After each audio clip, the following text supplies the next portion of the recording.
Oh yeah, you know it. It's the ManFUzed Podcast. Kay Lee here, host, audio producer, voice artist, my real estate broker, co-host, Ben H. What's up? In the captain's chair. Making it happen. He's in the cockpit. So today on the ManFUzed Podcast, it is our 1-year anniversary. 53 episodes in, and we are super thankful. What have we learned? What's our plan? We weigh in on the commercial side of Valentine's Day and how we each handle it in our own homes. And we're going to talk about the Super Bowl and specifically the halftime show. Is it wrong that we made judgments based off what we saw? Rihanna's stomach? To me, she looked like she was pregnant. But there are those who think you should not judge a woman's body and assume they may or may not be pregnant. We'll talk about that. But first, it is our 1-year anniversary. Ben, we have now officially 1 year. February 11th of last year, we started on this ManFUzed journey. That is freaking crazy. That is crazy. And I mean, we've learned a lot. We have shown a lot of positive things just to each other, just from going, when you got two grown adults with families and businesses and a friendship, but having to sync and coordinate. Okay, we have to make this a priority if we want it to work. That's right. So it doesn't matter our schedules. It does help a lot that we live close to each other. And so at the very least, we can make stuff happen. But the simple fact that I think the first few episodes, they didn't launch on the same day, but we were finding our groove. That's right. But we found it, and it has been unwavering. Yeah, and we have shown to each other that we are making this a priority. We're committed. Yeah, and we've done so. And my hat goes off to you. Thank you for your effort. It's been a lot of fun. We've had some ups, and we've had some downs. We've had some ups, we've had some downs, sideways, all around. But ultimately, I think our friendship is the foundation of the podcast. Of course. This is a brother movie. It's like the Wedding Crashers, but 5 years, 10 years after they got married. Exactly. It's a buddy movie, though. Exactly. There's not a lot of conflict between us, so that's not where you're going to get the We've already accepted one another for our flaws, and we've decided to proceed anyway. Yeah, exactly. I know you. You know me. At this point, we just celebrate our flaws and whatever else comes with it. Well, dude, I got to give a shout out to you, Kaylee, because straight up, and just so everybody knows this isn't possible without you. That's a fact. Maybe it's not possible without me too, as we have it. It wouldn't be the same. It wouldn't be ManFUzed. You're the one that you spearhead this, you head it up, you completely make it happen, you produce it, you launch it, you manage the social media. You have really done a great job. And I appreciate it because I appreciate being part of something that's so badass. It's awesome. And I think we're just getting started. Oh, it is. Yeah, we are. But you've really put the front end work. That's you. Thank you. That's straight up you. You know that I know that. I do my best to acknowledge that as much as possible. Well, no, it means a lot to hear you say that. When I approached you on this, I knew that because of what I've been working for in voiceover and with the Burt Show, I knew that these elements were going to fall onto my plate. It was not feasible for me to try to teach you how to do editing at this point. The reason I approached you is because I thought that you and I together had a recipe for success. Yeah, there's a chemistry. There's a chemistry, there's a camaraderie, there's a friendship, there's an understanding, but I think that our relationship off mic over the years is the secret sauce. For sure. Just the way our sense of humor is, what we find funny, what we find serious, and our bond. And so when I approached you on it, I never got into it thinking that you were going to take up the elements of getting this thing, as far as you will help, and you do help, and obviously you're helping by being here. I never thought that you would be doing the, I guess you'd say, heavy lifting. To anybody that doesn't know, it's like a second job. It's a beast. It's more than a second job because it's like a company. You're an entrepreneur, you're running the company. Unless you're doing it, some podcasts only put out an episode a month. Some do it in a limited series. If you are going to do this on a weekly basis, there is so much that goes into it. Now, I have found ways of doing certain processes that streamline stuff. Nonetheless, it's a second job if you are treating it like a business. I'm a big fan of many podcasts, as we know. People have always told me, you need to get a podcast. Like, I can see you podcasting. Why don't you do a podcast about real estate or about cooking or about cars or about something that you're interested in and be successful? And I never really understood the work that was involved in it. I was just kind of wondered, well, is it an easy thing to do? Is it a hard thing to do? Getting to see what goes into it, but it's incredible. And the truth is that every piece of it being correct all adds up to what it is, to what it has to be just to be professional. So there's a lot of little pieces that you have to get right. You have to get them all right for the finished product to be what it is. Exactly. There's no skimping anywhere. The attention to detail is incredible, and that's really the inspiration for ManFUzed Productions. Correct. Which will be interesting to see where that is, let's say, a year from now. Yeah, because if you didn't hear last week's episode, we have launched a production company, full scale. We are going to help podcasters who already have an existing podcast with any type of editing, consulting, publishing. We're going to help ease the workload of doing this yourself, which so many people are. And what we're really focusing on is to business owners and successful entrepreneurs who are interested in starting a podcast. That's right. They're not going to learn how to edit. So we're going to have to take them from concept to completion and handle it on a monthly basis. Yeah. And we are prepared and have the skills and the knowledge to guide them and consult them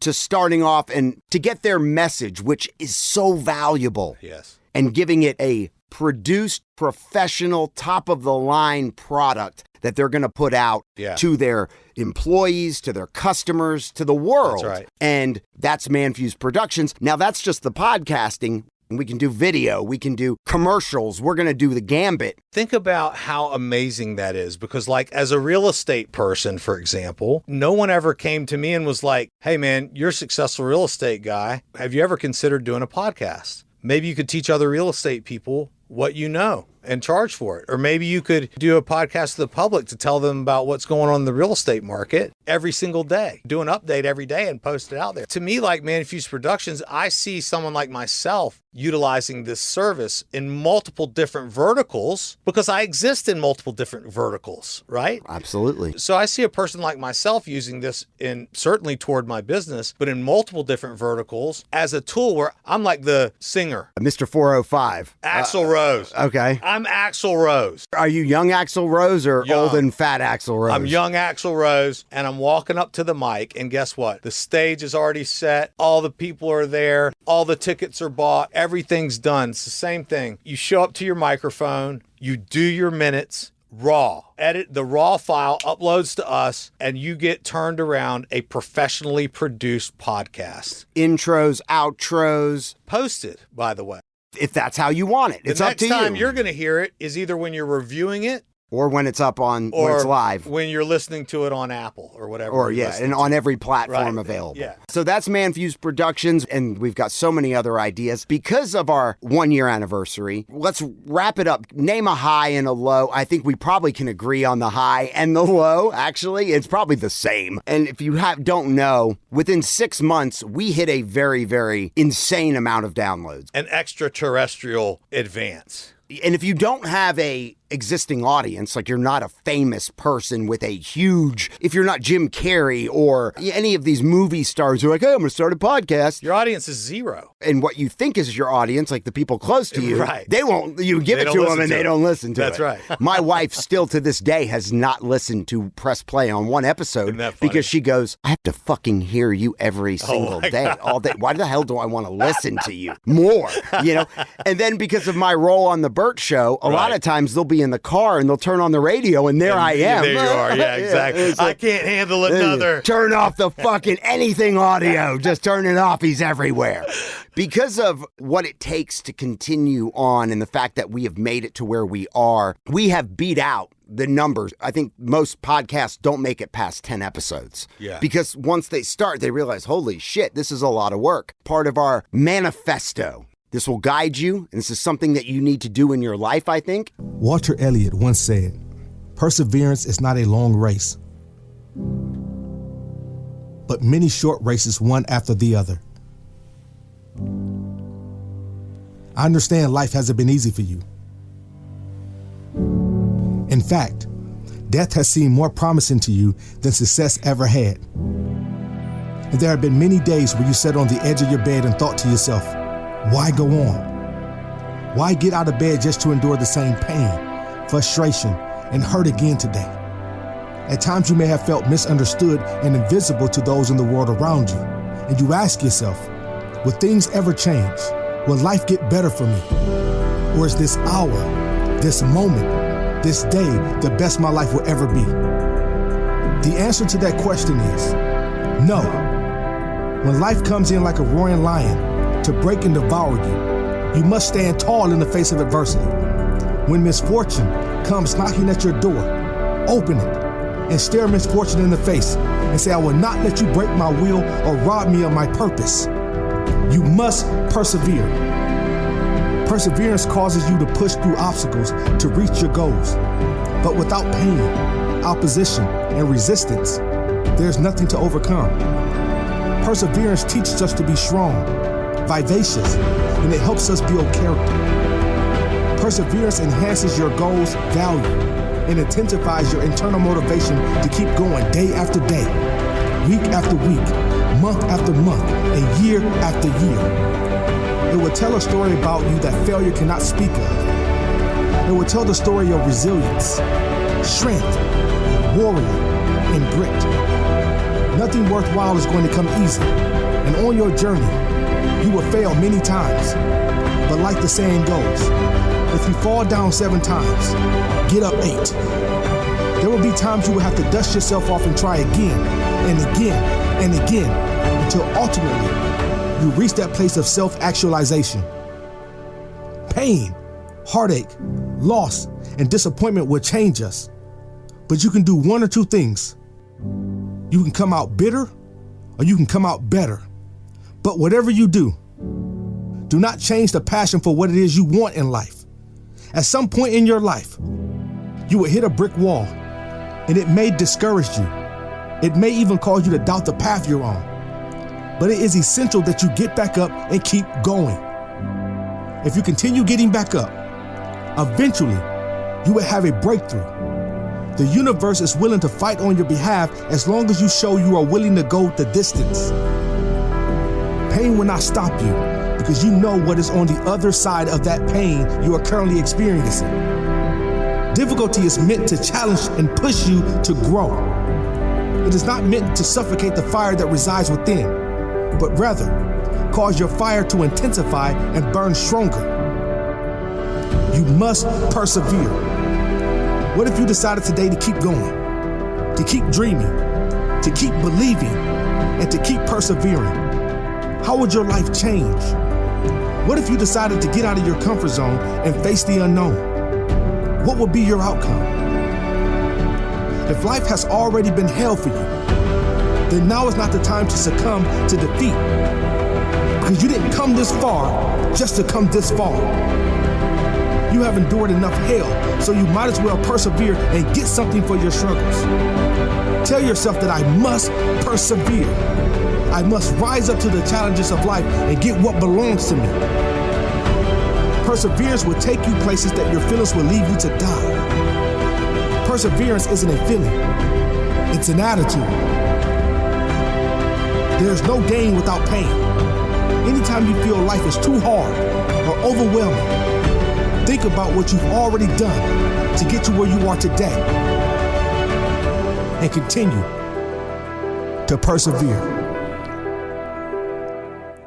That shit's dope. Honestly, need to hear that right now. Do you? Yeah.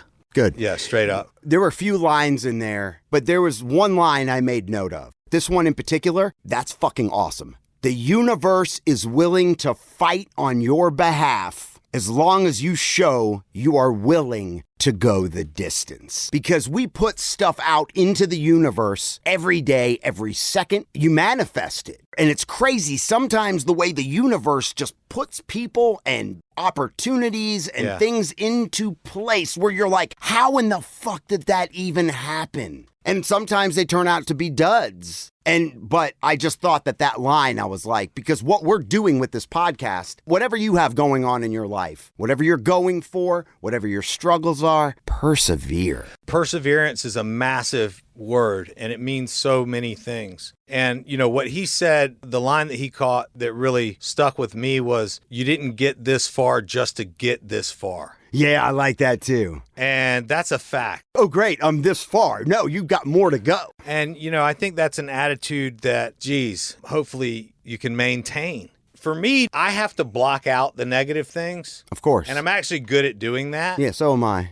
You know what I'm saying? People think I'm always happy. So sometimes, no, I'm just ignoring a lot of shit. You know sometimes I'm oblivious to the negative things. Exactly. Like, oh, is that negative? Exactly. Oh, should I be mad? Right. Exactly, man. That was incredible. Thank you. I thought that would relate to us and with this podcast and on our journey to what we want to do with the ManFUzed brand. And then I'd like to close this out with a little something that you introduced me to today. And I think we should all adopt this as well. I think it's funny. It's not fucking funny. You lived all your life. When you come home from work at night, your wife says you're a slut that you're living with. How was I was a motherfucker today? I lost 2 sales because I'm such a vagina. That's how you sound when you come home. Why would anybody be inspired by you fucking spineless cunts?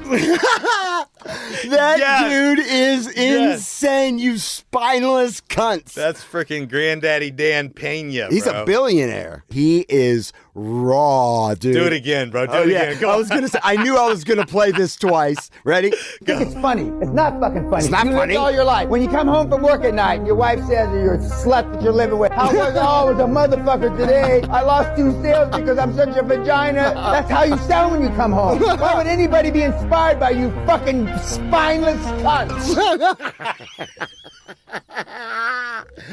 That shit was insane. That's not going to inspire. He's got like a Joe Pesci type. A lot of people can't stand that guy. They just can't even listen to him. It's triggering. You sent that to me. I went down a wormhole and I was like, oh my God, I didn't know about this. I was like, I've told you about it. That's the type of motivate. Call me a spineless cunt because it gets me energized. And he's got an event that he does at his castle where he lives in Scotland. Oh my God. And you go there for like 10 days. And does he just rip you into he box people and like, I mean, it's like rowdy, bro. Come on, pussy. No, what he does is he teaches you his quantum leap system. And he teaches you how to roll up companies and sell them to bigger companies. Oh. So to put together conglomerates. He's a billionaire, right? Yeah. And he calls himself the $1 trillion man because, like, have you heard of Neom?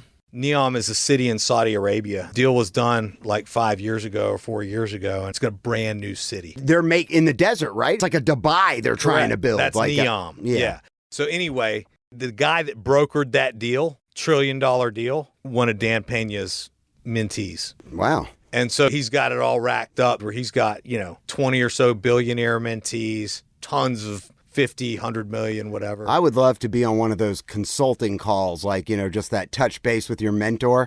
Yeah, you fucking cunt. Why are you being a cunt? All of his material, all of his scripts, everything he teaches you on his website. Yeah, I went to his website. I give it to you and you still don't read it. You got to pay $20,000 for me to come out here and explain it to you, You fucking pussies. Fucking great. We have to give a quick mention.